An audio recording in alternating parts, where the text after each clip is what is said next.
গণ অভ্যুত্থানের মুখে দেশ ত্যাগ করে শেখ হাসিনা ভারতে পালিয়ে গেলেও সেখানেও বেশি দিন থাকতে পারছেন না। বর্তমানে শেখ হাসিনা কোন স্ট্যাটাসে ভারতে অবস্থান করছেন তার জবাব দিতে হচ্ছে দিল্লিকেও। তবে ভারত জুড়ে গুঞ্জন উঠেছে শেখ হাসিনা ভারত ত্যাগ করেছেন।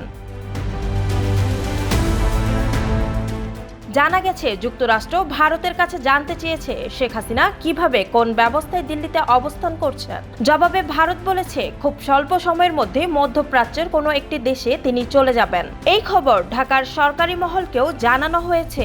এ তথ্য নিশ্চিত করে সংবাদ প্রকাশ করেছে একটি জাতীয় দৈনিক পত্রিকা। শেখ হাসিনার সঙ্গে থাকা কূটনৈতিক পাসপোর্টও বাতিল করে দিয়েছে সরকার। এ ধরনের পাসপোর্টধারীরা ভিসা ছাড়া ভারতে ৪৫ দিন বৈধভাবে থাকতে পারেন। ইতিমধ্যে ভারতে শেখ হাসিনা প্রায় ২ মাস ধরে অবস্থান করছেন। কূটনৈতিক পাসপোর্টেও তার বৈধভাবে অবস্থানের মেয়াদও শেষ হয়ে গেছে। এখন তিনি কোন স্ট্যাটাসে দেশটিতে অবস্থান করছেন তা পরিষ্কার নয়। ভারতের পক্ষ থেকেও বিষয়টি খোলাসা করা হয়নি।